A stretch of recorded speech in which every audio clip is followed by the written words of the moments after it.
मेरी सिस्टर जो 16 दिसंबर को एजेंट के थ्रू दुबई गई थी, उसका अभी तक कुछ अता पता नहीं है। बाद में मुझे पता चलता है कि वो उसे ओमान पहुंचा दिया गया। वो उसका वॉइस मैसेज आते हैं, कॉल आया मुझे, के साथ जो है धोखाधड़ी की हुई। शाहपुर के कुठारना से 16 दिसंबर को विदेश गई 25 वर्षीय पवना कुमारी का अभी तक कोई सुराग नहीं मिल पाया है।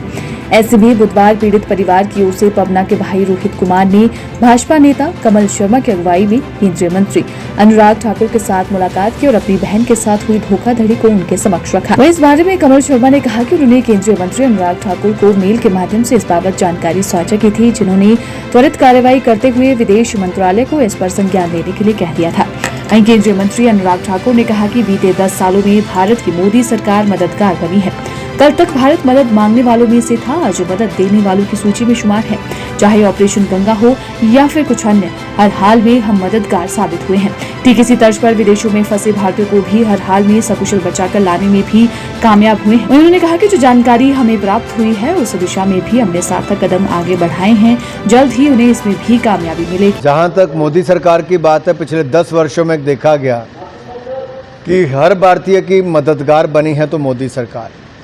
कभी भारत मदद मांगने वालों में था, आज मदद देने वालों में बना है।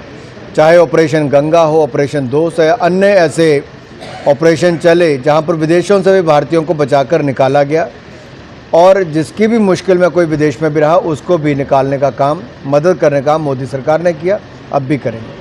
मैं अनुराग सर से इसलिए मिला क्योंकि बाद में मुझे पता चलता है कि वो उसे ओमान पहुंचा दिया गया। वो उसका वॉइस मैसेज आते हैं, कॉल आया मुझे, के साथ जो है धोखाधड़ी की हुई। अनुराग ठाकुर जी ने मुझे आश्वासन दिया कि आपका केस जो है हम केंद्र सरकार तक पहुंचाएंगे, विदेश मंत्रालय तक पहुंचाएंगे और जल्द से जल्द आप बोला आपका काम हो जाएगा। सिस्टर मेरे यहाँ से दिल्ली से गए थे 16 दिसंबर। मुझे पता लगा 18 दिसंबर को मेरे को एजेंट का कॉल आया। पहले तो 17 दिसंबर को आया और 16 दिसंबर को भी आया। जब 16 और 17 दिसंबर को मेरी बात हुई तो एजेंट ने बताया मुझे कि आपकी सिस्टर हमने रिसीव कर ली, मेरी सिस्टर द्वारा, और उसको हमने वाईफाई नेटवर्क वगैरह सब कुछ प्रोवाइड कर दिया है और वो आपको 2-3 दिन में खुद कॉल कर लेगी। उसके बाद 18 दिसंबर को मेरे को मनप्रीत कौर का एजेंट का कॉल आया, जो कि चंडीगढ़ से है। उसका कॉल आया कि उसने मुझसे बोला आपकी सिस्टर हमें नहीं मिली और वो यहाँ से गायब हो गई है और हम सब कुछ कर रहे हैं लेकिन हमें पता नहीं लग रहा। उसके बाद ऐसे ही उसने मेरा फ़ोन वगैरह इग्नोर करना शुरू कर दिया, मैसेज कर कोई रिप्लाई नहीं दे रही थी मनप्रीत। और उसके बाद मेरे को 23 दिसंबर को कॉल आया कि वॉइस मैसेज और कॉल ही आया था किसी अननोन नंबर से। तो वो थी मेरी सिस्टर जो गई हुई है। तो उसने मुझे बताया कि मेरे साथ 10 से 12 लड़कियां और हैं और हमें खाने पीने को कुछ नहीं दे रहे हैं और हम मुसीबत में हैं। और उसके बाद मेरे को लास्ट कॉल आई थी 28 दिसंबर को उसकी।